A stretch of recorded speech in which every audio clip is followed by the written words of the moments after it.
ನಮಸ್ಕಾರ ವೀಕ್ಷಕರೇ, ಸಖಿ ನೇರ ಪ್ರಸಾರದ ಕಾರ್ಯಕ್ರಮಕ್ಕೆ ಸ್ವಾಗತ. ನಾನು ವಿಜಯ ಕುಬಟೂರ್.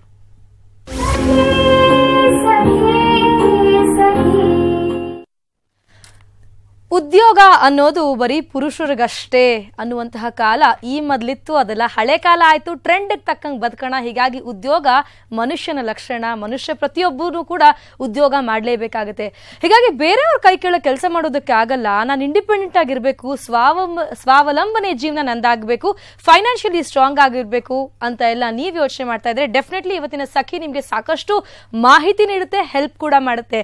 ಎಸ್, ಹೇಗೆ ಯಾಕೆ ಅಂತ ನೀವು ಅನ್ಕೊಳ್ತಾ ಇದ್ರೆ, ನಾವಿವತ್ತು ಹ್ಯಾಂಡ್ ಮೇಡ್ ಜ್ಯುವೆಲರಿ, ಯಾವ ತರ ಎಲ್ಲ ಕೈಯಲ್ಲಿ ತಯಾರು ಮಾಡುವಂತಹ ಜ್ಯುವೆಲರಿ ಇದೆ ಮಾರ್ಕೆಟ್ ನಲ್ಲಿ, ತುಂಬಾ ಲೇಟೆಸ್ಟ್ ಟ್ರೆಂಡ್ ಫ್ಯಾಷನ್, ಅದು ಎಲ್ಲರಿಗೂ ಗೊತ್ತು. ಇದನ್ನ ಹೇಗೆಲ್ಲ ಮಾಡಬಹುದು, ಮಾರ್ಕೆಟ್ ಸ್ಕೋಪ್ ಹೇಗಿದೆ ಅಂತ ತಿಳಿಸ್ಕೊಡ್ತೀವಿ. ಅದರ ಜೊತೆಗೆ ನಾವು ಬಯೋಲಾಜಿಕಲಿ ನಮ್ಮ ಎನ್ವೈರನ್ಮೆಂಟ್ ಅನ್ನ ತುಂಬಾ ಚೆನ್ನಾಗಿ ಇಡಬೇಕು, ಬಯೋಡಿಗ್ರೇಡೇಬಲ್ ಮಟೀರಿಯಲ್ಸ್ ಮಾತ್ರ ಬಳಸಿ ಅಂತ ಕರೆಗೊಡ್ತೀವಿ. ಹೌದು, ಪ್ಲಾಸ್ಟಿಕ್ ನಿಷೇಧ ಮಾಡಿ ಪೇಪರ್ ಬ್ಯಾಗ್ಸ್ ಅನ್ನ ಬಳಸಿ ಕಲರ್ಫುಲ್ ಆಗಿರುವಂತಹ ಪೇಪರ್ ಬ್ಯಾಗ್ ನ ಹೇಗೆ ತಯಾರು ಮಾಡಬೇಕು ಅಂತ ಅದ್ರ ಬಗ್ಗೆ ಕೂಡ ನಿಮಗೆ ಇನ್ಫಾರ್ಮೇಶನ್ ಇವತ್ತಿನ ಸಖಿಯಲ್ಲಿ ಸಿಗ್ತಾ ಇದೆ. ಹೀಗಾಗಿ ನನ್ನೊಂದಿಗೆ ಈ ಸಖಿ ಕಾರ್ಯಕ್ರಮದಲ್ಲಿ ಗೆಸ್ಟ್ ಇದ್ದಾರೆ. ಈಗ ಪರಿಚಯ ಮಾಡ್ಕೊಳ್ತಾ ಇದ್ದೀನಿ. ಹ್ಯಾಂಡ್ ಮೇಡ್ ಜ್ಯುವೆಲರಿ ಇದನ್ನ ಹೇಗೆ ಮಾಡಬೇಕು ಅಂತ ತಿಳಿಸ್ಕೊಡ್ತಾರೆ ಮಾಲಾ ಅವರು. ನಮಸ್ಕಾರ ಮಾಲಾ, ಕಾರ್ಯಕ್ರಮಕ್ಕೆ ಸ್ವಾಗತ ತಮ್ಗೆ. ನಮಸ್ಕಾರ. ಹಾಗೇನೆ ಈ ಬಯೋಡಿಗ್ರೇಡೇಬಲ್ ವಸ್ತು ಅಂದ್ರೆ ಪೇಪರ್ ಕೂಡ ಅಲ್ಲ, ಪೇಪರ್ ಮಟೀರಿಯಲ್ ಇದು. ಇದನ್ನ ಬಳಸಿ ಪ್ರಾಡಕ್ಟ್ಸ್ ಏನ್ ಮಾಡಬಹುದು, ಹ್ಯಾಂಡ್ ಮೇಡ್ ಬ್ಯಾಗ್ ಹೇಗಿರುತ್ತೆ, ಅದರ ಸ್ಕೋಪ್ ಏನು, ಎಲ್ಲವೂ ತಿಳ್ಕೊಳ್ಳೋಣ. ಇದಕ್ಕಾಗಿ ನನ್ನೊಂದಿಗೆ ಸ್ಟುಡಿಯೋದಲ್ಲಿ ಇದ್ದಾರೆ ವೀಣಾ ಕೇಶವಮೂರ್ತಿ ಅವರು. ನಮಸ್ಕಾರ ವೀಣಾ, ಕಾರ್ಯಕ್ರಮಕ್ಕೆ ಸ್ವಾಗತ. ಎಸ್, ಎಲ್ಲರಿಗೂ ಗೊತ್ತೇ ಇದೆ, ನಾವೆಲ್ಲರೂ ತುಂಬಾ ಇಂಡಿಪೆಂಡೆಂಟ್ ಆಗಿ ಇರಬೇಕು ಅಂತ ಯೋಚನೆ ಮಾಡುವಂತಹ ಟ್ರೆಂಡ್ ಇದು. ಯಾರು ಕೂಡ ಡಿಪೆಂಡೆನ್ಸಿ ಅನ್ನೋದನ್ನ ತಡ್ಕೊಳ್ಳೋದಿಲ್ಲ. ನಾನ್ ಮತ್ತೊಬ್ಬರ ಮೇಲೆ ಡಿಪೆಂಡ್ ಆಗ್ಬೇಕಂದ್ರೆ ಎಲ್ಲರಿಗೂ ಹಿಂಸೆ ಆಗುತ್ತೆ. ಹೀಗಾಗಿ ನಿಮ್ಗೆ ಏನ್ ಟ್ಯಾಲೆಂಟ್ ಇದೆಯೋ, ನಿಮ್ಗೆ ಆರ್ಟ್ ಅಂಡ್ ಕ್ರಾಫ್ಟ್ ಅಲ್ಲಿ ಟ್ಯಾಲೆಂಟ್ ಇದ್ರೆ ಎಸ್, ಆ ಟ್ಯಾಲೆಂಟ್ಗೆ ಒಳ್ಳೆ ಸ್ಕೋಪ್ ಇವತ್ತಿದೆ ಅಂತ ಹೇಳ್ತಾ ನಾನು ಸಖಿ ಕಾರ್ಯಕ್ರಮವನ್ನ ಪ್ರಾರಂಭ ಮಾಡ್ತಾ ಇದ್ದೀನಿ. ಮೊದಲನೇದಾಗಿ ವೀಣಾ ಅವರೇ, ಡೆಫಿನೆಟ್ಲಿ ಪ್ರತಿದಿನ ನಾವು ಮಾರ್ಕೆಟ್ ನಲ್ಲಿ ರಾಶಿ ರಾಶಿ ಪ್ಲಾಸ್ಟಿಕ್ ಗಾರ್ಬೇಜ್ ಬೀಳೋದು ನೋಡ್ತೀವಿ. ಹೀಗಾಗಿ ಅದೆಲ್ಲ ನಮ್ಮ ಈ ಎನ್ವೈರನ್ಮೆಂಟ್ ಅಲ್ಲಿ ಮತ್ತೊಮ್ಮೆ ಅದು ಮಣ್ಣಲ್ಲಿ ಮಣ್ಣಾಗೋದಕ್ಕೆ ತುಂಬಾ ವರ್ಷಗಳು ಹಿಡಿದ್ಬಿಡುತ್ತೆ. ನಾವು ಬಯಾಲಜಿಕಲಿ ಇಕೋ ಫ್ರೆಂಡ್ಲಿ ಆದಂತಹ ಮಟೀರಿಯಲ್ ಯೂಸ್ ಮಾಡಬೇಕು ಅಂತ ಕರೆ ಕೊಡ್ತಾ ಇರ್ತೀವಿ ಅಷ್ಟೇ. ಅದನ್ನ ಯೂಸ್ ಮಾಡೋದು, ಅದನ್ನ ಫಾಲೋ ಮಾಡೋದು ಬಹಳ ಕಡಿಮೆ. ಹೀಗಾಗಿ ಪ್ಲಾಸ್ಟಿಕ್ ಬ್ಯಾಗ್ ಬದಲಾಗಿ ಇವತ್ತಿನ ಟ್ರೆಂಡು ಫ್ಯಾಷನ್ನು ಇಕೋ ಫ್ರೆಂಡ್ಲಿ ಅಂತಂದ್ರೆ ಅದು ಪೇಪರ್ ಬ್ಯಾಗ್ಸ್. ಪೇಪರ್ ಬ್ಯಾಗ್ಸ್ ಬಗ್ಗೆ ಸಾಕಷ್ಟು ಮಾಹಿತಿ ನಿಮ್ಮಿಂದ ಪಡ್ಕೊಳ್ಳೋದಾದ್ರೆ, ಈ ಪೇಪರ್ ಬ್ಯಾಗ್ ಅನ್ನುವಂತಹ ಟ್ರೆಂಡು ಇವತ್ತು ಹೇಗಿದೆ, ಈ ಪೇಪರ್ ಬ್ಯಾಗ್ ಅನ್ನ ಹೇಗೆಲ್ಲ ಮ್ಯಾನುಫ್ಯಾಕ್ಚರ್ ಮಾಡ್ತಾರೆ? ಪೇಪರ್ ಬ್ಯಾಗಿಗಿನ ಮುಂಚೆ ನಾನು ಪೇಪರ್ ಮೆಟೀರಿಯಲ್ ಬಗ್ಗೆ, ಅಂದ್ರೆ ಹ್ಯಾಂಡ್ ಮೇಡ್ ಪೇಪರ್ ಅಂದ್ರೆ ಏನು, ಇದ್ರ ಬಗ್ಗೆ ಇನ್ಫಾರ್ಮೇಶನ್ ಸ್ವಲ್ಪ ಹೇಳ್ತೀನಿ. ಪೇಪರ್ ಅನ್ನೋದು ಶುರು ಆಗಿದ್ದು ಇಂಡಿಯಾದಲ್ಲಿ 15ನೇ ಶತಮಾನದಲ್ಲಿ. ರಾಜ ಮಹಾರಾಜರೆಲ್ಲ ಪಾಮ್ ಲೀವ್ಸ್ ಅಂತೆಲ್ಲ ಯೂಸ್ ಮಾಡ್ತಾ ಇದ್ರು, ಉಪಯೋಗಿಸ್ತಾ ಇದ್ರು ಅವ್ರ ಸಂದೇಶಗಳನ್ನ ರವಾನೆ ಮಾಡ್ಲಿಕ್ಕೆ. ಸೊ 15ನೇ ಶತಮಾನದಿಂದ ಇದೆ. ಸ್ವಲ್ಪ ಅದರಲ್ಲೇ ಸಂಶೋಧನೆಗಳನ್ನೆಲ್ಲ ಮಾಡಿಕೊಂಡು ಕೊನೆಗೆ ಹ್ಯಾಂಡ್ ಮೇಡ್ ಪೇಪರ್ ಅಂತ ಶುರು ಆಯ್ತು. ಈ ಹ್ಯಾಂಡ್ ಮೇಡ್ ಪೇಪರ್ ಏನು ಅಂದ್ರೆ ಹೆಸರೇ ಹೇಳೋ ಹಾಗೆ ಕೈಯಿಂದ ಮಾಡುವಂಥದ್ದು. ಅಂದ್ರೆ ಇದಕ್ಕೆ ಮೆಷಿನರೀಸ್ ಇರೋಲ್ಲ, ಕೆಮಿಕಲ್ ಫ್ರೀ ಇರುತ್ತೆ, ಮತ್ತೆ ಎನ್ವಿರಾನ್ಮೆಂಟ್ ಹಾಳು ಮಾಡೋಲ್ಲ ಇದು. ಸೊ ಹಾಗಾಗಿ 100% ವುಡ್ ಫ್ರೀ ಕೂಡ ಇರುತ್ತೆ. ಹೀಗೆ ಶುರು ಆಗಿದ್ದು ಈ ಪೇಪರ್ನ ಈ ಹೇಗೆ ಮಾಡೋ ಪ್ರೊಸೀಜರ್ ಅಂದ್ರೆ ಅದನ್ನ ಒಂದು ಸಂಕ್ಷಿಪ್ತವಾಗಿ ನಾನು ಹೇಳಲಿಕ್ಕೆ ಇಷ್ಟಪಡ್ತೀನಿ. ವೇಸ್ಟ್ ಕಾಟನ್ಗಳಾಗ್ಲಿ ಅಥವಾ ಕಂಪನಿಗಳಲ್ಲಿ ಆಗುವಂತ ಪೇಪರ್ ವೇಸ್ಟ್ಗಳನ್ನ ಮತ್ತೆ ನಾರು ಬೇರುಗಳನ್ನೆಲ್ಲ ಮಿಕ್ಸ್ ಮಾಡಿ ಹಳೆ ಕಾಲದಿಂದ ಇದನ್ನ ಹಾಗೇನೆ ಪೇಪರ್ ಮಾಡೋ ರೀತಿನ ಖಂಡಿತ ಮಾಡ್ತಿದ್ರು. ಎಸ್, ಇದು ವುಡ್ ಇಲ್ಲ, ವುಡ್ ಬಳಸಲ್ಲ ಅಂತ ಹೇಳ್ತಾ ಇದ್ದೀರಾ. ಹೇಗೆ ವುಡ್ ಇಲ್ಲ ಅಂದ್ರೆ? ಪೇಪರ್ ಅಂದ ತಕ್ಷಣ ವುಡ್ ಪ್ರಾಡಕ್ಟ್ ಅಲ್ವಾ ಇದು? ಅಂದ್ರೆ ವುಡ್ ಪ್ರಾಡಕ್ಟ್ ಅಂದ್ರೆ ನಾವು ಈಗ ಆಫೀಸ್ ಅಲ್ಲಿ ಯೂಸ್ ಮಾಡುವಂತ, ನಾವು ಪ್ರತಿದಿನ ಉಪಯೋಗಿಸೋ ಮಾಡುವಂತ ಪೇಪರ್ ಗಳಿಗೆ ಸ್ಟೇಷನರಿ ಪೇಪರ್ಸ್ ಇರುತ್ತೆ, ವುಡ್ ಕಟ್ ಮಾಡಿ ವುಡ್ ಪಲ್ಪ್ ನ ಯೂಸ್ ಮಾಡಿ ಅದರಿಂದ ಪೇಪರ್ ಮಾಡ್ತಾರೆ. ಕರೆಕ್ಟ್. ಸೊ ಈ ಪೇಪರ್ ಗೆ ಏನು ನಾವು ಹ್ಯಾಂಡ್ ಮೇಡ್ ಬಗ್ಗೆ ಮಾತಾಡ್ತಾ ಇದೀವಿ, ಇದಕ್ಕೆ ವುಡ್ಡಿನ ಮತ್ತೆ ಮರ ಕಟ್ ಮಾಡೋ ಅವಶ್ಯಕತೆಗಳು ಇರೋದಿಲ್ಲ. ಇದು ನ್ಯಾಚುರಲ್ ಆಗಿ ಆಗುವಂತದ್ದು. ಅಂದ್ರೆ ವೇಸ್ಟ್ ಕಾಟನ್ ಇರುತ್ತೆ ಫ್ಯಾಕ್ಟರಿಯಿಂದ, ಗಾರ್ಮೆಂಟ್ಸ್ ಇಂದ ಬರುವಂತದ್ದು, ನಾರು ಬೇರು ಮತ್ತೆ ಕೆಲವು ಹಸಿ ತರಕಾರಿಗಳನ್ನೆಲ್ಲ ಯೂಸ್ ಮಾಡಿ, ಈ ನಮ್ಮ ಹಳೆ ಕಾಲದಲ್ಲಿ ಹೇಗೆ ಮೆಂತ್ಯದ್ದು ಮತ್ತೆ ಪೇಪರ್ ಮಿಕ್ಸ್ ಮಾಡಿ ಮರಗಳಿಗೆಲ್ಲ ಕವರ್ ಆಗಿ ಯೂಸ್ ಮಾಡ್ತಾ ಇದ್ರು, ಆ ಪ್ರೊಸೀಜರ್ ಹಳೆ ಕಾಲದಿಂದಲೂ ಅದನ್ನೇ ಯೂಸ್ ಮಾಡ್ತಿದ್ದಾರೆ. ಹೀಗಾಗಿ ಇದು ನ್ಯಾಚುರಲ್ ಫ್ರೀ ಇರುತ್ತೆ ಮತ್ತೆ ಪ್ರಾಸೆಸ್ ಲಾಂಗ್ ಇರುತ್ತೆ. ಈ ಪೇಪರ್ ತಯಾರಿ ಮಾಡ್ಕೊಳ್ಳೋಕೆ ಟೈಮ್ ಬೇಕಾಗತ್ತೆ, ಬಟ್ ಅದು ನ್ಯಾಚುರಲ್ ಆಗಿರುತ್ತೆ ಮತ್ತೆ ವುಡ್ ಫ್ರೀ ಇರುತ್ತೆ. ಯಾವುದೇ ಮರ ಗಿಡ ಕಟ್ ಮಾಡಿ ಪೇಪರ್ ನ ಮಾಡ್ತೀವಿ ಅನ್ನೋ ಇಶ್ಯೂಸ್ ಬರೋದಿಲ್ಲ. ಮತ್ತೆ ಪರಿಸರಕ್ಕೆ ಯಾವ್ದು ಹಾನಿಕಾರಕ ಇಲ್ಲ. ಈಗ ಆಗ್ತಾ ಇರೋ ಈ ಪ್ಲಾಸ್ಟಿಕ್ ನ ಏನನ್ನ ನಾವು ತಡಿಲಿಕ್ಕೆ ಕೂಡ ಸಾಧ್ಯ ಆಗ್ಬೋದು. ಈ ರೀತಿ ಪೇಪರ್ ನ ನಾವು ಎನ್ಕರೇಜ್ ಮಾಡೋದ್ರಿಂದ ಅಥವಾ ಆ ತರದ ಪೇಪರ್ಗಳನ್ನ ನಾವು ಉಪಯೋಗಿಸೋಕೆ ಶುರು ಮಾಡೋದ್ರಿಂದ ಪ್ಲಾಸ್ಟಿಕ್ ನ ಸ್ವಲ್ಪ ಅಲ್ಲ ಮುಕ್ಕಾಲು ಭಾಗನೇ ನಾವು ತಡಿಲಿಕ್ಕೆ ಶುರು ಮಾಡಬಹುದು. ಸೊ ಈ ತರ ಪ್ಲಾಸ್ಟಿಕ್ ಪೇಪರ್ಸ್ ನೀವೇನ್ ಹೇಳ್ತಾ ಇದ್ದೀರಾ, ಇದು ವುಡ್ ಫ್ರೀ ಕೂಡ ಆಗಿದೆ, ಹಾಗೇನೆ ಬಯೋಡಿಗ್ರೇಡಬಲ್, ಬಹಳ ಈಸಿಲಿ ಮಣ್ಣಲ್ಲಿ ಮಣ್ಣಾಗುತ್ತೆ ಅಂತ. ಇದು ದೊಡ್ಡ ದೊಡ್ಡ ರೋಲ್ಸ್ ನಲ್ಲಿ ಬರುತ್ತೆ. ಇದು ಒಂದು ಲೆವೆಲ್ ಆಫ್ ಅಂದ್ರೆ ಇದು ತಯಾರಿಕೆ ಮ್ಯಾನುಫ್ಯಾಕ್ಚರಿಂಗ್ ಪ್ರಾಸೆಸ್ ನೀವ್ ಹೇಳ್ತಾ ಇರೋದು. ಇದಾದ ನಂತರ ಮಾರ್ಕೆಟ್ ನಲ್ಲಿ ಸಿಗುವಂತಹ ಆ ಪೇಪರ್ ರೋಲ್ಸ್ ನ ತಂದು ನೀವು ಕಟ್ ಮಾಡಿ ಡಿಸೈನ್ ಬ್ಯಾಗು, ಕಲರ್ಫುಲ್ ಬ್ಯಾಗು, ಮದುವೆ ಮನೆಗಳಿಗೆ ಹೋದ್ರೆ ತಾಂಬೂಲ ಕೊಡೋದ್ರಿಂದ ಹಿಡಿದು ಏನಾದ್ರೂ ಗಿಫ್ಟ್ ರ್ಯಾಪ್ ಮಾಡೋದ್ರಿಂದ ಹಿಡಿದು ಪ್ರತಿಯೊಂದಕ್ಕೆ ಕೂಡ ಉಪಯೋಗ ಆಗುತ್ತೆ. ಇದು ಅದನ್ನ ಹೇಗ್ ಮಾಡ್ತಾರೆ, ಅದರ ಪ್ರಾಸೆಸ್ ಏನು? ಅಂದ್ರೆ ಇವಾಗ ನಾವು ಶೀಟ್ಗಳೆಲ್ಲ ತಂದಾಗ ನಾವು ಆಕ್ಚುಲಿ ಅದಕ್ಕೆ ನಮ್ದೇ ಅದೊಂದು ಸೈಜಸ್ ಅಂತ ಇಟ್ಕೊಳ್ತೀವಿ, ಮೆಜರ್ಮೆಂಟ್ ಅಂತ ಇರುತ್ತೆ, ಯಾವ ಬ್ಯಾಗ್ ತಯಾರಿ ಮಾಡ್ತಾ ಇದೀವಿ ಅಂತ ಇರುತ್ತೆ. ಇದಕ್ಕೆ ನಾವು ಕ್ಲಾಸ್ಗಳು ಕೂಡ ಎಲ್ಲ ಕಡೆ ಮಾಡ್ತೀವಿ, ಇಂಡಿವಿಜುವಲ್ ಕ್ಲಾಸಸ್ ಮಾಡ್ತೀವಿ, ಹಾಬಿ ಕ್ಲಾಸಸ್ ಮಾಡ್ತೀವಿ. ಸೊ ಪೇಪರ್ ಬಗ್ಗೆ ನೀವು ತಿಳ್ಕೊಂಡಾದ್ಮೇಲೆ ಬರೀ ಪೇಪರ್ ಬಗ್ಗೆ ತಿಳ್ಕೊಂಡು ಇರೋದಕ್ಕಿಂತ ಒಂದು ಪ್ರಕೃತಿಗೆ ನಮ್ದೇ ಅದು ಕೊಡುಗೆ ಕೊಡ್ಬೇಕು ಅನ್ನೋದು ಅನ್ಸೋದಾದ್ರೆ ನೀವು ಆ ಪೇಪರ್ಗಳನ್ನ ಉಪಯೋಗಿಸಿ ಆ ಪೇಪರ್ ಇಂದ ಆಗೋ ಪ್ರಾಡಕ್ಟ್ಗಳ ಬಗ್ಗೆ ಹೆಚ್ಚಿಗೆ ಕಾಳಜಿ ವಹಿಸೋದು ತುಂಬಾ ಇಂಪಾರ್ಟೆಂಟ್ ಅಂತ ಅನ್ಸುತ್ತೆ. ಎಸ್, ಒಂದ್ಸಲ ನಾವು ಮ್ಯಾನುಫ್ಯಾಕ್ಚರ್ ಎಲ್ಲ ಆಗುತ್ತೆ, ನೀವು ಕ್ಲಾಸಸ್ ಎಲ್ಲ ಕಂಡಕ್ಟ್ ಮಾಡ್ತೀರಾ, ಕ್ಲಾಸಸ್ ಬಂದು ಕಲ್ತು ಎಲ್ಲ ಆದ್ಮೇಲೆ ಎಲ್ಲರಿಗೂ ಅವರು ಸ್ವ ಉದ್ಯೋಗ ಮಾಡ್ಬೇಕು ಅಂತ ಆಸೆ ಇರುತ್ತೆ. ಇದು ಎಲ್ಲೂ ಆಫೀಸ್ ಗಿಫೀಸ್ ಏನು ಬೇಡ, ಮನೇಲೇ ಇರುವಂತಹ ಸ್ವಲ್ಪ ಫ್ರೀ ಟೈಮ್ ನಲ್ಲಿ ಸ್ವಲ್ಪ ನಾವು ಇಂಟ್ರೆಸ್ಟ್ ಕೊಟ್ಟು ಮಾಡಿದಲ್ಲಿ ಡೆಫಿನೆಟ್ಲಿ ಕೆಲಸ ಆಗುತ್ತೆ. ಕೆಲಸ ಆದ್ಮೇಲೆ ಇದಕ್ಕೆ ಮಾರ್ಕೆಟ್ ಬೇಕು, ಆ ಸ್ಕೋಪ್ ಹೇಗಿದೆ ಅಂತ ಅನ್ಸುತ್ತೆ ನಿಮ್ಗೆ? ಹೌದು, ಎಲ್ಲ ಪ್ರಾಡಕ್ಟ್ ಮಾಡಾದ್ಮೇಲೆ ಇಶ್ಯೂ ಅಂದ್ರೆ ಕೆಲವರು ಬಿಸ್ನೆಸ್ ಶುರು ಮಾಡೋಕ್ಕಿಂತ ಮುಂಚೆ ಬಿಸ್ನೆಸ್ ಇಶ್ಯೂ ಬರೋದೇ ಮಾರ್ಕೆಟಿಂಗ್ ಇದೆಯಾ ಅಂತ ಹೇಳಿ. ಕರೆಕ್ಟ್. ಬಟ್ ಎಲ್ಲದ ಪ್ರಾಡಕ್ಟ್ ಗಳಿಗೆ ಮಾರ್ಕೆಟಿಂಗ್ ಅಂತ ಖಂಡಿತ ಇದೆ, ಬಟ್ ನಾವು ರೀಚ್ ಆಗೋ ಮೆಥಡ್ ಸ್ವಲ್ಪ ಟೆಕ್ನಿಕಲಿ ನಾವು ವೀಣಾ ಹೇಗ್ ರೀಚ್ ಆಗ್ಬೇಕು ಅಂತ ಅಂತೀರಾ? ಯಾಕೆಂದ್ರೆ ಅಲ್ಟಿಮೇಟ್ ಆಗಿ ಪ್ರಾಡಕ್ಟ್ ನ ನಾವು ಮಾಡೋದಷ್ಟೇ ಅಲ್ಲ, ಅದನ್ನ ಮಾರ್ಕೆಟ್ ಗೆ ರೀಚ್ ಮಾಡಿ ನಾವು ಆದಾಯ ಮಾಡ್ಕೊಳ್ಳೋದು ಬಹಳ ಇಂಪಾರ್ಟೆಂಟ್. ಯಾವುದೇ ಬಿಸ್ನೆಸ್ ನಲ್ಲಿ ಕೆಲಸ ಮಾಡಿದೀವಿ ಅಂದ್ರೆ ನಮ್ಗೆ ಅದಕ್ಕೆ ರಿವಾರ್ಡ್ ಹಿಂಗೆ ಇರ್ಬೇಕಾಗುತ್ತೆ. ನಾನ್ ಮಾಡಿದ ಕೆಲಸಕ್ಕೆ ನಂಗೆ ರಿಗ್ರೆಷನ್ ಇರಬಾರ್ದು ಮುಂದೆ. ಹೀಗಾಗಿ ಮಾರ್ಕೆಟ್ ನಲ್ಲಿ ಹೇಗೆ ಅದಕ್ಕೆ ಸ್ಕೋಪ್ ಇರುತ್ತೆ, ನಾವ್ ಯಾವ ತರ ಪ್ರಾಡಕ್ಟ್ ಅನ್ನ ಅವ್ರಿಗೆ ಡಿಫೈನ್ ಮಾಡ್ಬೇಕಾಗುತ್ತೆ, ಅವ್ರಿಗೆ ರೀಚ್ ಹೇಗ್ ಮಾಡ್ಬೇಕು ಅಂತ. ಮಾರ್ಕೆಟಿಂಗ್ ಅಂದ್ರೆ ಮೊದಲೇ ಇಶ್ಯೂ ಏನು ಅಂದ್ರೆ ಇವರು ನೆಟ್ವರ್ಕಿಂಗ್ ಸರಿ ಮಾಡ್ಕೊಳ್ಬೇಕಾಗತ್ತೆ. ಯಾಕಂದ್ರೆ ಯಾವುದೇ ಒಂದು ಪ್ರಾಡಕ್ಟ್ ಮಾಡಿ ನಾವು ತಗೊಂಡೋಗಿ ಅದನ್ನ ಮಾರ್ಕೆಟ್ ಅಲ್ಲಿ ಮಾಡ್ತೀವಿ ಅನ್ನೋದು ಮಾರ್ಕೆಟಿಂಗ್ ಆಗೋಲ್ಲ. ಮಾರ್ಕೆಟಿಂಗ್ ಅಂದ್ರೆ ನಮ್ಮ ಅಕ್ಕಪಕ್ಕದವ್ರಿಗೆ, ಫ್ರೆಂಡ್ಸಿಗೆ ಅಥವಾ ನಮ್ಮ ಸರ್ಕಲ್ ಇರೋ ಜನಕ್ಕೆ ನಾವ್ ಏನ್ ಪ್ರಾಡಕ್ಟ್ ಮಾಡ್ತಾ ಇದೀವಿ, ಸೊ ಆ ವಿಚಾರನ ಫಸ್ಟ್ ಅವರು ಶುರು ಆಗೋದೇ ಫ್ರೆಂಡ್ಸು, ನಮ್ಮ ಬಂಧು ಬಳಗ, ತುಂಬಾ ಕ್ಲೋಸ್ ಆಗಿರೋರು, ಅಕ್ಕಪಕ್ಕದ ಮನೆಯವ್ರ, ನೇಬರ್ಹುಡ್, ಇಷ್ಟಕ್ಕೆ ಹೇಳ್ಬೇಕು ಅಂತ. ಎಸ್, ಇದು ಸ್ಮಾಲ್ ಸ್ಕೇಲ್ ಇಂಡಸ್ಟ್ರಿ ಅಂತ ನಾವು ಕನ್ಸಿಡರ್ ಮಾಡಿದ್ದಲ್ಲಿ ಎಷ್ಟು ಮಿನಿಮಮ್ ಬಂಡವಾಳ ಬೇಕಾಗುತ್ತೆ ಅಂತ ವೀಣಾ ನಿಮ್ಗೆ ಅನ್ಸುತ್ತೆ? ಮಿನಿಮಮ್ ಅಂದ್ರೆ ಇವರು ಬಂಡವಾಳಕ್ಕಿಂತ ಏನಂದ್ರೆ ಚಿಕ್ಕದಾಗಿ ಈ ಬಿಸ್ನೆಸ್ ಶುರು ಮಾಡೋದು ಒಳ್ಳೇದು ಅನ್ಸುತ್ತೆ. ಯಾಕಂದ್ರೆ ನಾವು ಹೇಳಿದಂಗೆ ಈ ಬಿಸ್ನೆಸ್ ಮೆಥಡ್ ಅಲ್ಲಿ ಇವರು ಪ್ರಾವಿಷನ್ ಸ್ಟೋರ್ಸ್ ಆಗಿರ್ಬೋದು ಅಥವಾ ಮೊಬೈಲ್ ಶಾಪ್ಸ್ ಆಗಿರ್ಬೋದು ಅಥವಾ ಯಾವುದೇ ಒಂದು ಚಿಕ್ಕ ಚಿಕ್ಕ ಸಮಾರಂಭಕ್ಕೆ ಇವಾಗ ಒಂದು 100 ಬ್ಯಾಗ್ ಬೇಕು, 200 ಬ್ಯಾಗ್ ಬೇಕು ಅಂದ್ರೆ ಸಾಮಾನ್ಯವಾಗಿ ಇವರಿಗೆ ಏನೋ ಬಿಸ್ನೆಸ್ ಮಾಡಿರೋರ್ಗೆ ಏನೋ ಎಕ್ಸ್ಪೆಕ್ಟೇಷನ್ ಇರುತ್ತೆ ಅಂದ್ರೆ ನಮ್ಗೆ ಇವಾಗ 1000 ಆರ್ಡರ್ ಬರ್ಬೇಕು, 2000 ಆರ್ಡರ್ ಬರ್ಬೇಕು, ಈ ತರದ ದೊಡ್ಡ ಪ್ರಮಾಣದಲ್ಲಿ ನೋಡ್ತಾರೆ. ಬಟ್ ಇವರಿಗೆ ಲೈಕ್ ಒಂದ್ ಮೆಟ್ಲು ಹತ್ಕೊಂಡು ನಾವು ಮೇಲ್ ಹೋಗ್ಬೇಕು ಅನ್ನೋದು ಕಿಟಿ ಪಾರ್ಟೀಸ್, ಬರ್ತ್ಡೇ ಫಂಕ್ಷನ್ ಇದ್ರೆ 100 ಜನ ಬರ್ತಾರೆ, 100 ಗಿಫ್ಟ್ ಬ್ಯಾಗ್ ಬೇಕು ಅನ್ನೋ ಕಡೆ ನೀವು ರೀಚ್ ಆದಲ್ಲಿ ಡೆಫಿನೆಟ್ಲಿ ದೊಡ್ಡ ದೊಡ್ಡ ಗಿಫ್ಟ್ ಕಲೆಕ್ಟ್ ಮಾಡುವಂತಹ ಜಾಗದಲ್ಲಿ 100 ಜನದಿಂದ ನಾವು 1000 ಜನ ಖಂಡಿತ. ಎಸ್ ವೀಕ್ಷಕರೇ, ಹೀಗೆಲ್ಲ ಗಿಫ್ಟ್ ರ್ಯಾಪ್ ಮಾಡುವಂತಹ ಬ್ಯಾಗ್ಸ್, ಇದು ಪೇಪರ್ ಬ್ಯಾಗ್ಸ್ ನಾವಿವತ್ತು ಸಖಿಯಲ್ಲಿ ನಿಮ್ಗೆ ಇಂಟ್ರೊಡ್ಯೂಸ್ ಮಾಡ್ತಾ ಇರೋದು. ಇದಕ್ಕೆ ಮಾರ್ಕೆಟ್ ಹೇಗಿದೆ, ಸ್ಕೋಪ್ ಹೇಗಿದೆ, ಇದನ್ನ ಹೇಗೆ ಮ್ಯಾನುಫ್ಯಾಕ್ಚರ್ ಮಾಡ್ತಾರೆ ಅಂತ ತಿಳಿಸ್ಕೊಡ್ತಾ ಇದೀವಿ.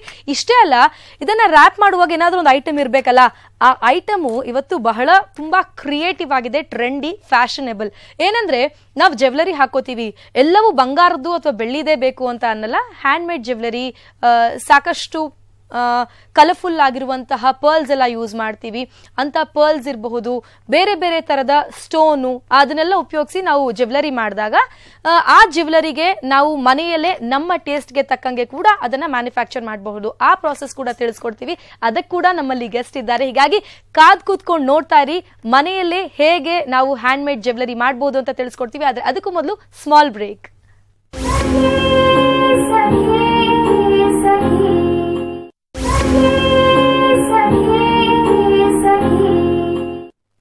ಬ್ರೇಕ್ ನಂತರ ಮತ್ತೊಮ್ಮೆ ಸಖಿ ನೇರ ಪ್ರಸಾರದ ಕಾರ್ಯಕ್ರಮಕ್ಕೆ ಸ್ವಾಗತ ವೀಕ್ಷಕರೇ. ಇವತ್ತಿನ ದಿನದಲ್ಲಿ ಫ್ಯಾಷನ್ ಲೋಕದಲ್ಲಿ, ಈ ಜಗತ್ತಿನಲ್ಲಿ ನಾವು ಯಾವ ತರದ ಬಟ್ಟೆ ಹಾಕೊಳ್ತೀವೋ ಅದೇ ತರದ ಆರ್ನಮೆಂಟ್ಸ್ ಹಾಕೊಳ್ಳೋದು ಟ್ರೆಂಡ್ ಆಗ್ಬಿಟ್ಟಿದೆ. ಎಲ್ಲರೂ ಕೂಡ ಖುಷಿ ಪಡ್ತಾರೆ ಆ ತರದ್ ಹಾಕೊಳ್ಳೋಕೆ. ಎಲ್ಲರೂ ಕೂಡ ಬಂಗಾರ, ಬೆಳ್ಳಿ ಇದರ ಕಡೆನೆ ಒಲವೆ ಅಂತ ಅವರಲ್ಲ, ಪೇಪರ್ ಇಂದ ಕೂಡ ನಾವು ಹ್ಯಾಂಡ್ ಮೇಡ್ ಈ ಕ್ರಾಫ್ಟ್ ಜ್ಯುವೆಲರಿನ ಹಾಕೊಳ್ಬಹುದು ಅಂತ ಎಲ್ಲರಿಗೂ ಗೊತ್ತು. ಹೀಗಾಗಿ ಈ ಸಂಬಂಧ ಸಾಕಷ್ಟು ಮಾಹಿತಿ ನೀಡ್ತಾರೆ ಮಾಲಾ ಅಂತ ನಮ್ಮ ಕಾರ್ಯಕ್ರಮದಲ್ಲಿ ಈಗಾಗಲೇ ಇದ್ದಾರೆ. ಎಸ್ ಮಾಲಾ, ಹೇಗೆ ಶುರು ಆಯ್ತು ನಿಮ್ಗೆ ಕ್ರೇಜು ಯಾವ ತರ ಪ್ರಾರಂಭ ಮಾಡಿದ್ರಿ ನೀವು? ಆಕ್ಚುಲಿ ನನಗೆ ಜ್ಯುವೆಲ್ರಿ ಅಂದ್ರೆ ತುಂಬಾ ಇಷ್ಟ. ಓಕೆ. ನಾನು ಈ ತರ ತುಂಬಾ ಜ್ಯುವೆಲ್ರೀಸ್ ಹಾಕೊಳಕ್ ಶುರು ಮಾಡಿದೀನಿ. ನಮ್ ಫ್ರೆಂಡ್ಸ್ ಎಲ್ಲ ಹೇಳಿದ್ರು, ನೀವು ಇಷ್ಟೆಲ್ಲ ಮಾಡೋದಕ್ಕಿಂತ ನೀನೇ ಇವಾಗ ಶುರು ಮಾಡ್ಬೋದಲ್ವಾ, ಇಷ್ಟೇ ಲಿಮಿಟ್ ಆಗಿದ್ರೆ ಹೇಗೆ ಸ್ವಲ್ಪ ತಯಾರು ಮಾಡ್ಕೊಟ್ರೆ ನಾವು ಹಾಕೊಂಡು ಎಂಜಾಯ್ ಮಾಡ್ತೀವಿ ಅಂತ ಹೇಳಿದ್ರು. ಅದೇ ನಾನು ಬೇಸಿಕಲಿ ನಾನು ಆರ್ಟಿಸ್ಟ್. ಸೊ ಕ್ರಿಯೇಟಿವಿಟಿ ಅಂತ ಒಂದು ಪಾರ್ಟ್ ನನ್ನ ಹತ್ರ ಇದೆ. ಅದ್ರದಿಂದ ಅದನ್ನೇ ಮಾಡೋಣ ಅಂತ ಒಂದು ಇದು ಮಾಡಿ ನಾನು ಸೆಮಿ ಪ್ರೀಶಿಯಸ್ ನಲ್ಲಿ ಶುರು ಮಾಡಿದೆ. ಸೆಮಿ ಪ್ರೀಶಿಯಸ್ ಜ್ಯುವೆಲ್ರೀಸ್ ಬಂದು ನಿಮ್ಗೆ ನ್ಯಾಚುರಲ್ ಇದು ಅಗೇಟ್, ಕ್ವಾರ್ಟ್ಸ್, ಆನೆಕ್ಸ್ ಈ ತರ ಸ್ಟೋನ್ಸ್ ಗಳಿಂದ ಮಾಡುದು. ಅದು ಸ್ವಲ್ಪ ನಿಮ್ಗೆ ರಿಚ್ ಲುಕ್ ಕೊಡುತ್ತೆ, ಅದು ಒಂದು ಎಲಿಗೆಂಟ್ ಆಗಿರುತ್ತೆ. ಅದು ಅದರಿಂದ ಅದನ್ನ ಶುರು ಮಾಡಿದೆ. ಅದು ಸ್ವಲ್ಪ ಬೇರೆ ಬೇರೆ ಕಲರ್ಸ್ ಎಲ್ಲ ಸಿಗುತ್ತಾ? ಇಲ್ಲ, ಅಮಿತಿಸ್ಟ್ ಅಂದ್ರೆ ಪರ್ಪಲ್ ಕಲರ್, ಅದ್ರದ್ದು ನೇಚರ್ ಅದೇ, ಅದು ನ್ಯಾಚುರಲಿ ಫಾರ್ಮ್ಡ್ ಸ್ಟೋನ್ಸ್. ಅಂದ್ರೆ ನೀವು ಆ ಸ್ಟೋನ್ಸ್ ತಂದು ಅದಕ್ಕೆ ಬೇಕಾದಂತಹ ಮಟೀರಿಯಲ್ ಅಲ್ಲಿ ಇಯರಿಂಗ್, ಸರ, ಬಳೆ ಆತರ ಮಾಡ್ತೀರಾ? ಹೌದು. ಅದನ್ನ ಹೇಗ್ ಸೆಲೆಕ್ಟ್ ಮಾಡ್ತೀರಾ ನೀವು? ಸ್ಟೋನ್ ಕ್ವಾಲಿಟಿ ಎಲ್ಲ ಗೊತ್ತಾಗ್ಬೇಕು. ಹೌದು, ಆಕ್ಚುಲಿ ನಮಗಂತ ಒಂದು ಡೀಲರ್ಸ್ ಎಲ್ಲ ಇರುತ್ತಾರೆ, ಅವ್ರ ಹತ್ರ ಜೆನ್ಯೂನ್ ಪರ್ಸನ್ ಹತ್ರ ಹೋಗ್ಬೇಕು.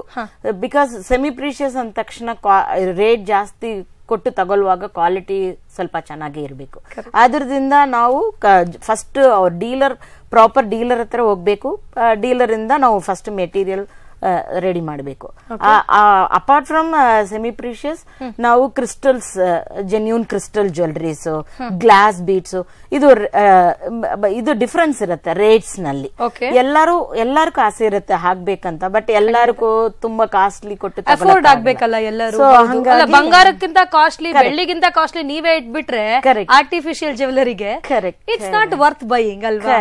ಕರೆಕ್ಟ್. ಹಂಗಿಂದ ನಾವು ಎಲ್ಲಾ ರೇಂಜ್ ನಲ್ಲೂ ಇಡ್ತೀವಿ. ಅದು ಬಂದ ತಕ್ಷಣ ನನಗೆ ಇಷ್ಟ ಆಯ್ತು, ಓಕೆ ತಗೊಂತೀವಿ ಅಂತ ಒಂದು ಬ್ಯಾಗ್ ಇಂದ ದುಡ್ಡು ಕೊಟ್ಟು ತಗೊಳ್ಳೋದು ರೇಂಜ್ ಇಂದ ಎಲ್ಲಾ ರೇಂಜ್ ನಲ್ಲೂ ನಾವು ಇಟ್ಕೊಂಡು. ಸೂಪರ್. ಅಂದ್ರೆ ನಾವು ಜಸ್ಟ್ ನಿಮ್ಮನ್ನ ನೋಡಕ್ ಬರ್ತೀವಿ, ಏನೋ ಆ ಟೈಮ್ ಅಲ್ಲಿ ಒಂದೆರಡು ಜ್ಯುವೆಲರಿ ಕಾಣಿಸ್ತಂದ್ರೆ ಅಷ್ಟು ಸಿಂಪಲ್ ಆಗಿ ಅಫೋರ್ಡಬಲ್ ಇರುತ್ತೆ, ನಾನು ತಂದಿರೋ ದುಡ್ಡಿನಲ್ಲಿ I can buy it and go ಅಂತ. ಓಕೆ. ಇನ್ ಪೇಪರ್ ಅಲ್ಲಿ ಮಾಡುವಂತಹ ಮಟೀರಿಯಲ್ ಕೂಡ ಇತ್ತೀಚಿನ ದಿನಗಳಲ್ಲಿ ತುಂಬಾ ಟ್ರೆಂಡ್, ಕಲರ್ ಪೇಪರ್ಸ್ ಇರುತ್ತಲ್ಲ, ಏನಂತಾರೆ ಅದಕ್ಕೆ? ಕ್ವಿಲ್ಲಿಂಗ್ ಜ್ಯುವೆಲರಿ ಅಂತ. ಅದು ನೀವು ಮಾಡ್ತೀರಾ? ಅದನ್ನು ಮಾಡ್ತೀನಿ ನಾನು. ಮತ್ತೆ ಟೆರಕೋಟಾ ಅಂದನು, ಅದ್ರದ್ದು ಜುಮ್ಕಿ ಎಲ್ಲ ತುಂಬಾ ಫೇಮಸ್. ಹೌದು, ಅದೆಲ್ಲ ನಾವು ಕ್ಲೇ ಇಂದ ಮಾಡ್ಬಿಟ್ಟು ಅದು ಬೇಕ್ ಮಾಡಿ ಆಮೇಲೆ ಅದಕ್ಕೆ ಪೇಂಟಿಂಗ್ ನಾವು ಕಸ್ಟಮೈಸ್ ಮಾಡ್ಕೊಡ್ತೀವಿ. ಕರೆಕ್ಟ್. ಅಂದ್ರೆ ನಾವ್ ಯಾವ ಡ್ರೆಸ್ ಹಾಕೊಳ್ತೀವೋ ಅದಕ್ಕೆ ತಕ್ಕಂಗೆ ಆ ಕಾಂಬಿನೇಷನ್ಸ್ ಕೂಡ ಸಿಗುತ್ತೆ ಅಲ್ವಾ? ಹೌದು, ಮ್ಯಾಚಿಂಗ್ ಮಾಡೋದು. ಹೌದು, ಇದು ಮೇನ್ಲಿ ಗೋಲ್ಡ್ ಅಂದ್ರೆ ನೀವು ಪರ್ಟಿಕ್ಯುಲರ್ ಕಲರ್ಸ್ ಅದು ಅಷ್ಟೇ ಇರುತ್ತೆ, ಬಟ್ ಇದು ಅಂದ್ರೆ ಕಲರ್ಸ್ ಇರೋದ್ರಿಂದ ನಿಮ್ಗೆ ನಿಮ್ ಡ್ರೆಸ್ ತಕ್ಕನ ನಾವು ಮ್ಯಾಚ್ ಮಾಡಿ ಕಸ್ಟಮೈಸ್ ಮಾಡಿ. ಸೊ ಕಸ್ಟಮೈಸ್ಡ್ ಇರೋದ್ರಿಂದ ನಮ್ಗೆ ಏನ್ ಬೇಕೋ ಅಲ್ಲಿ ಅವೈಲಬಿಲಿಟಿ ಇರುತ್ತೆ ಅಂತ. ಎಸ್, ಇದ್ರ ಮಾರ್ಕೆಟ್ ಬಗ್ಗೆ ಮಾತಾಡ್ತೀವಿ. ನಾವ್ ಯಾವಾಗ್ಲೂ ಪ್ರೊಡಕ್ಷನ್, ಮ್ಯಾನುಫ್ಯಾಕ್ಚರ್ ಅಷ್ಟೇ ಅಲ್ಲ, ರೀಚ್ ಆಗ್ಬೇಕು ಅಂದ್ರೆ ನಾವು ದುಡ್ಡು ಮಾಡ್ಕೊಳ್ಬೇಕಂದ್ರೆ ಅದು ಮಾರ್ಕೆಟ್ ಇಂದ ಮಾತ್ರ. ಅದಕ್ಕೆ ಸ್ಕೋಪ್ ಹೇಗಿದೆ ಅಂತ ನಾವು ಮಾತಾಡೋದಾದ್ರೆ, ಇವತ್ತಿನ ಟ್ರೆಂಡ್ ನಮಗ್ ಗೊತ್ತಿದೆ ಸ್ಕೋಪ್ ಇದೆ ಅಂತ, ಬಟ್ ಜನಕ್ಕೆ ರೀಚ್ ಆಗ್ಬೇಕು ಅಂದ್ರೆ ನಾವ್ ಒಂದ್ ಸ್ಟಾಲ್ ಗೀಲ್ ಇಟ್ಕೋಬೇಕಾಗುತ್ತೆ. ನಾವು ಇವಾಗ ಹೆಂಗ್ ಮಾಡ್ತೀವಿ ಅಂದ್ರೆ ಇದಕ್ಕಂತ ಒಂದು ಕಾಂಟ್ಯಾಕ್ಟ್, ಅದು ಒಂದು ಇದು ಇರುತ್ತೆ, ಸೈಟ್ಗಳೆಲ್ಲ ಇರುತ್ತೆ, ಎಕ್ಸಿಬಿಷನ್ಸ್ ಮಾಡೋರು ಇರ್ತಾರೆ, ಆರ್ಗನೈಸರ್ಸ್ ಇರ್ತಾರೆ, ಅವ್ರ ಜೊತೆ ನಾವು ಕಾಂಟ್ಯಾಕ್ಟ್ ಮಾಡ್ಬಿಟ್ಟು ಅವರು ಆರ್ಗನೈಸರ್ಸ್ ಏನ್ ಮಾಡ್ತಾರೆ ಅಂದ್ರೆ ಒಂದು 10 ಸ್ಟಾಲ್ 15 ಸ್ಟಾಲ್ ಇಟ್ಟಿರ್ತಾರೆ. ಅವ್ರ ಹತ್ರ ದಿನ ರೆಂಟ್ ಪೇ ಮಾಡ್ಬಿಟ್ಟು ನಾವು ಇವಾಗ ಅಪಾರ್ಟ್ಮೆಂಟ್ ಹೋಗ್ತೀವಿ. ಕಾರ್ಪೊರೇಟ್ ಗೆಲ್ಲ ಇವಾಗ ತುಂಬಾ ನಡೀತಾ ಇದೆ. ಮತ್ತೆ ಇದು ವೀಕೆಂಡ್ಸ್ ನಲ್ಲಿ ಮಾಲ್ಸ್, ಒಂದೇ ದಿನ ಮಾರ್ನಿಂಗ್ ಹೋದಿ ಟಿಲ್ ನೈಟ್. ಸೊ ವೀಕೆಂಡ್ ಶುಕ್ರವಾರ, ಶನಿವಾರ, ಭಾನುವಾರ ಯಾವ್ದಾದ್ರು ಒಂದ್ ದಿನ ಅಷ್ಟೇ ಒಂದ್ ಏರಿಯಾ ಹೌದು, ನಾವು ಮನೇನು ನೋಡ್ಕೋಬಹುದು, ಇನ್ ಬಿಟ್ವೀನ್ ನಾವು ಬಿಸ್ನೆಸ್ ಮಾಡ್ಕೋಬಹುದು. ವೀಕ್ ಡೇಸ್ ನಲ್ಲಿ ನಾವು ಕೂತ್ಕೊಂಡು ರೆಡಿ ಮಾಡ್ಕೊಳ್ಳೋದು ಪ್ರಾಡಕ್ಟ್ ನ, ವೀಕೆಂಡ್ ನಲ್ಲಿ ಹೋಗಿ. ಸೊ ವೀಕ್ ಡೇಸ್ ನಲ್ಲಿ ಪ್ರಾಡಕ್ಟ್ ರೆಡಿ ಮಾಡ್ತೀರಲ್ಲ, ಅವಾಗ ಎಷ್ಟು ಜನ ಬೇಕಾಗ್ತಾರೆ ನಿಮ್ಗೆ? ಅಂದ್ರೆ ಎಷ್ಟು ಲೇಬರರ್ಸ್ ನ ಇನ್ಕ್ಲೂಡ್ ಮಾಡ್ತೀರಾ? ಇನಿಷಿಯಲಿ ಯಾರು ಬೇಕಾಗಲ್ಲ, ನಾವೇ ಕೂತ್ಕೊಂಡು ಮಾಡಬಹುದು. ಇಲ್ಲ, ನೀವು ಹೆಂಗ್ ನಿಮ್ ಟೈಮ್ ಹೆಂಗೆ ಅಂತ. ನಾನ್ ಇವಾಗ ಏನ್ ಮಾಡ್ತೀನಿ ಅಂದ್ರೆ ಮಾರ್ನಿಂಗ್ 11 ಕೂತ್ಕೊಂಡ್ರೆ ಟಿಲ್ 3 o'clock ತನಕ ಕಂಟಿನ್ಯೂಸ್ ಆಗಿ ಮಾಡ್ತೀವಿ. ಹೌದು, ನಾವು ಯಾವಾಗೆಲ್ಲ ಸಿಗುತ್ತೋ ಆ ಟೈಮ್ ನಲ್ಲಿ ಕೂತ್ಕೊಂಡು ಒಂದು ಜ್ಯುವೆಲ್ರಿ ರೆಡಿ ಮಾಡಿ ಇಟ್ಕೋಬಹುದು. ನಾವು ಟೆರಾಕೋಟಾ ಬಗ್ಗೆ ಮಾತನಾಡುವಾಗ ಅದನ್ನ ಬೇಕ್ ಮಾಡ್ತೀವಿ, ಅದು ಕ್ಲೇ ಅಂತ ಹೇಳಿದ್ರಿ, ಅದಕ್ಕೆ ಎಷ್ಟು ದಿನ ಹಿಡಿಯುತ್ತೆ? ಇಲ್ಲ, ಆಕ್ಚುಲಿ ಅದು ಇವಾಗ ಅದಕ್ಕೆಲ್ಲ ನೀವು ಒಂದು ಯೂನಿಟ್ ಇರುತ್ತೆ. ಬಟ್ ಸಿಂಪಲ್ ಆಗಿ ಮಾಡ್ಬೇಕಂದ್ರೆ ನೀವು ಟೆರಾಕೋಟಾ ಕ್ಲೇ ಬಂದು ಅದು ಮೋಲ್ಡ್ ಎಲ್ಲ ರೆಡಿ ಮಾಡಿ ಆಮೇಲೆ ಅದು ಡ್ರೈ ಆಗಿದ್ಮೇಲೆ ಪೋರ್ಟರ್ ಕಾಲನಿಯಲ್ಲಿ ಹೋಗಿ ಕೊಟ್ರೆ ಅವನೇ ಬೇಕ್ ಮಾಡಿ ಕೊಡ್ತಾನೆ ನಿಮ್ಗೆ. ಡ್ರೈ ಆಗಕ್ಕೆ ಎಷ್ಟು ದಿನ ಬೇಕು? ಅದು ಒಂದು 2 ದಿನಲ್ಲಿ ಫುಲ್ ಕಂಪ್ಲೀಟ್ ಡ್ರೈ. ಈಗ ಬಿದ್ರೆ ಬಡಿಯೋದು ಗಿಡಿಯೋದೇನಿಲ್ವಾ? ಇಲ್ಲ, ಅದು ಒಡೆಯೋದು ಐಟಮ್ ಒಡೆಯುತ್ತೆ, ಕೇರ್ಫುಲ್ ಆಗಿ ಹ್ಯಾಂಡಲ್ ಮಾಡಬೇಕು ಅಂತ. ಎಸ್, ಈ ಎಲ್ಲ ನಾವು ಸೆಮಿ ಪ್ರೆಷಸ್ ಸ್ಟೋನ್ಸ್ ಇರಬಹುದು, ಕ್ರಿಸ್ಟಲ್ ಅಂತ ಹೇಳಿದ್ರಿ, ಗ್ಲಾಸ್ ಬೀಡ್ಸ್, ಈ ಟೆರಾಕೋಟಾ, ಇದ್ರಲ್ಲೆಲ್ಲ ಮಾಡುವಾಗ ಈ ಯಾವೆಲ್ಲ ಪ್ರಾಡಕ್ಟ್ ಬರೀ ಹ್ಯಾಂಗಿಂಗ್ಸ್, ಇಯರ್ ಹ್ಯಾಂಗಿಂಗ್ಸ್, ಸ್ಟಡ್ಸ್ ಮಾತ್ರ ಸಿಗುತ್ತಾ ಅಥವಾ ಬೇರೆ ಏನೆಲ್ಲ ಆಕ್ಸೆಸರೀಸ್? ಇಲ್ಲ, ಇಯರ್ ರಿಂಗ್ ಮತ್ತೆ ಬ್ರೇಸ್ಲೆಟ್ಸ್, ನೆಕ್ ಪೀಸು, ಫುಲ್ ಎಲ್ಲ ನಿಮ್ಗೆ ಅದು ಫುಲ್ ಸೆಟ್ ಸಿಗತ್ತೆ. ಇಂಡಿವಿಜುವಲ್ ಆಗಿ ಬೇಕಂದ್ರೂ ಮ್ಯಾಚಿಂಗ್ ಪ್ರಕಾರ ನಿಮ್ಗೆ ಸಿಗತ್ತೆ. ಇನ್ನು ನಾವಿದನ್ನ ನಮ್ಮ ಸ್ವಂತ ಉದ್ಯೋಗ, ಸೆಲ್ಫ್ ಎಂಪ್ಲಾಯ್ಮೆಂಟ್, ನಾವ್ ಯಾರ ಕೆಳಗೂ ಕೆಲಸ ಮಾಡಲ್ಲ, ನಂದೇ ಎಂಪ್ಲಾಯ್ಮೆಂಟ್ ಇದೆ ಅಂತ ಅನ್ನೋರಿಗೆ ನೀವ್ ಇದನ್ನ ಸಜೆಸ್ಟ್ ಮಾಡ್ತೀರಾ? ಹಾಗಾದ್ರೆ ಖಂಡಿತ ಇದು ಮಾಡುವಾಗ ತುಂಬಾ ಖುಷಿ ಆಗುತ್ತೆ. ನಾವು ಒಂದೊಂದು ಪ್ರಾಡಕ್ಟ್ ರೆಡಿ ಆಗಿದ ತಕ್ಷಣ ನಮ್ ಮಗು ತರ ಇರುತ್ತೆ, ಅದು ಒಂಥರ ಖುಷಿ ಆಗುತ್ತೆ. ಅದು ನಮ್ ಕ್ರಿಯೇಷನ್, ನಿಮ್ ಕ್ರಿಯೇಟಿವಿಟಿ ಅದ್ರಲ್ಲಿ ಕಾಣ್ತಾ ಇರುತ್ತೆ. ಹೌದು, ನಮ್ ಕ್ರಿಯೇಷನ್ ಇರೋದ್ರಿಂದ ಅದು ನೋಡಕ್ಕೆ ಫಸ್ಟ್ ಖುಷಿ ಆಗುತ್ತೆ. ಅದ್ರದಿಂದ ನಮ್ದ ಒಬ್ರು ತಗೊಂಡು ಅದು ಹಾಕೊಂಡು ಆಮೇಲೆ ಅವ್ರು ನೋಡುವಾಗ ಖುಷಿ ಆಗುತ್ತೆ. ಯಾವಾಗ್ಲೂ ನಾವು ಕೆಲಸದಲ್ಲಿ, ನಾವು ಮಾಡುವಂತಹ ಕೆಲಸದಲ್ಲಿ ನಾವ್ ಏನ್ ಎಕ್ಸ್ಪೆಕ್ಟ್ ಮಾಡ್ತೀವಿ, ಒಂದು ಹಣ ಇರಬಹುದು, ಮಾನಿಟರಿ ಬೆನಿಫಿಟ್ ಇಲ್ದಂಗೆ ಯಾರು ಯಾವ ಕೆಲಸನೂ ಮಾಡಲ್ಲ. ಹಾಗೇನೆ ಜೊತೆಗೆ a small piece of appreciation, ಚೆನ್ನಾಗಿ ಮಾಡಿದ್ಯಾ, ಖುಷಿ ಆಯ್ತು, ಇಷ್ಟ ಹೇಳ್ಬಿಟ್ರೆ ಸಾಕು, ಮತ್ತಷ್ಟು ಹುಮ್ಮಸ್ ಬರುತ್ತೆ, ಮತ್ತಷ್ಟು ಖುಷಿ ಆಗುತ್ತೆ ಕೆಲಸ ಮಾಡೋದಕ್ಕೆ. ಹೀಗಾಗಿ ಈ ಸ್ವ ಉದ್ಯೋಗದ ಬಗ್ಗೆ ನಿಮಗೆ ತಿಳಿಸ್ಕೊಡ್ತಾ ಇದೀವಿ. ಇದು ಮಾರ್ಕೆಟಿಗೆ ಹೇಗೆ ರೀಚ್ ಆಗುತ್ತೆ, ಜನರಿಗೆ ಹೇಗೆ ರೀಚ್ ಆಗುತ್ತೆ. ಹಾಗೆ ನೀವು ಒಂದ್ ವೇಳೆ ಈ ಪ್ರಾಡಕ್ಟ್ಸ್ ಅನ್ನ ನಿಮ್ ಮನೆಯಲ್ಲಿ ಮಾಡಿದಲ್ಲಿ ಲಾಭ ಇದೆಯಾ ತಿಳಿಸ್ಕೊಡ್ತೀವಿ ಆಫ್ಟರ್ ದಿ ಶಾರ್ಟ್ ಬ್ರೇಕ್.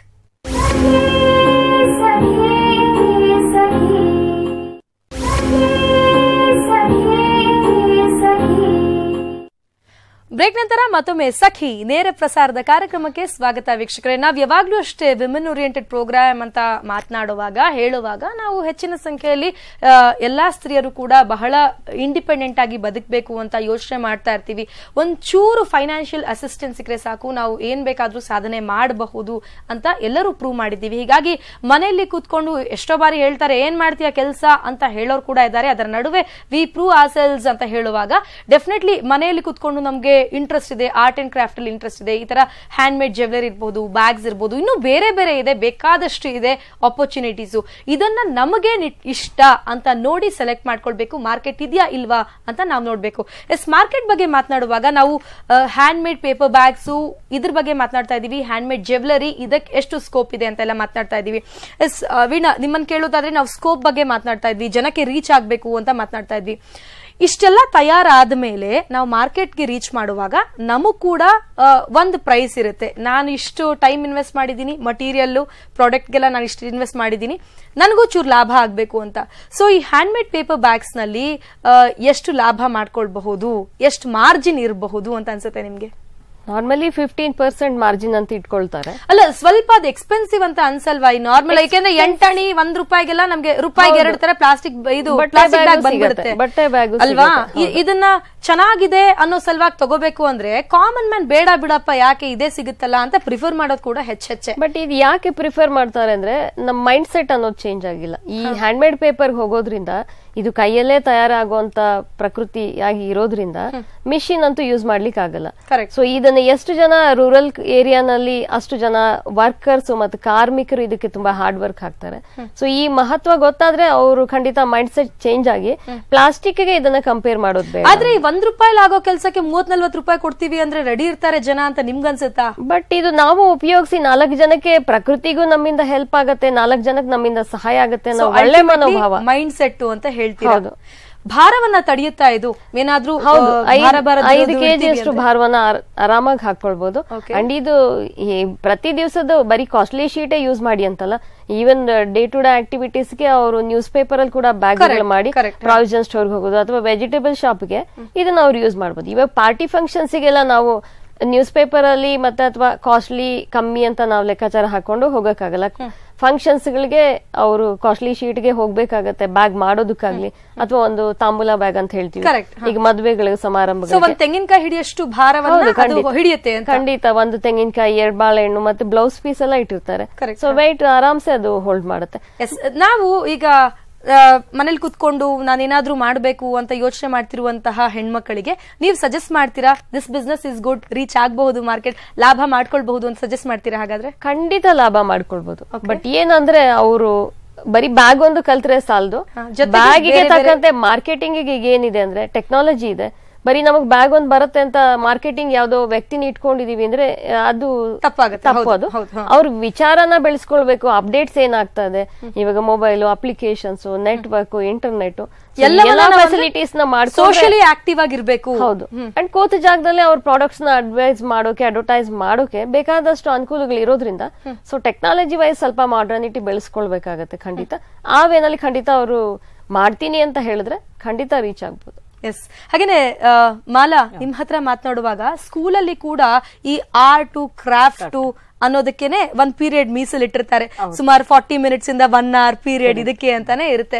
ಹೀಗಾಗಿ ನಮ್ಗೆ ಇಂಟ್ರೆಸ್ಟ್ ಇದ್ದಲ್ಲಿ ನಮ್ಮ ಆ ಕಲ್ಚರ್ ಅಲ್ಲೇ ಬೆಳವಣಿಗೆ ಆಗ್ಬಿಡುತ್ತೆ. ಸ್ಕೂಲ್ ಲೆವೆಲ್ ಇಂದಾನೆ ನಮ್ಗೆ ಸ್ವಲ್ಪ ಗಿಡಕ್ಕೆ ಹೇಗೆ ನಾವು ಸ್ವಲ್ಪ ಗೊಬ್ಬರ ಸ್ವಲ್ಪ ನೀರು ಹಾಕಿದಾಗ ಹೆಂಗ್ ಬೆಳೆಯುತ್ತೋ ಹಂಗ ಅಲ್ಲಿಂದಾನೆ ನಮ್ಗೆ ಖುಷಿ ಉತ್ಸಾಹ ಸಿಕ್ಬಿಡುತ್ತೆ, ಪ್ರೋತ್ಸಾಹ ಕೂಡ ಸಿಕ್ಕಿರುತ್ತೆ ಅಂತ. ಸ್ಕೂಲ್ ಲೆವೆಲ್ ಮಕ್ಕಳು ಕೂಡ ಇದನ್ನೆಲ್ಲ ಮಾಡೋದ್ರಲ್ಲಿ ಬಹಳ ನಿಸ್ಸೀಮರಾಗ್ಬಿಟ್ಟಿರ್ತಾರೆ, ತುಂಬಾ ಚೆನ್ನಾಗಿ ಕಲ್ತಿರ್ತಾರೆ. ಎಸ್, ಈ ಪ್ರಾಡಕ್ಟ್ ಬಗ್ಗೆ ಮಾತಾಡುವಾಗ ನೀವು ಮಾಲ್ಸ್ ಅಲ್ಲೆಲ್ಲ ಇದೆ, ಈ ಪ್ರಾಡಕ್ಟ್ ಗೆ ಸ್ಕೋಪ್ ಇದೆ, ಅಲ್ಲಿ ಬಂದು ಕಲೆಕ್ಟ್ ಮಾಡ್ತಾರೆ ಅಂತ ಎಲ್ಲ ಹೇಳಿದ್ರಿ.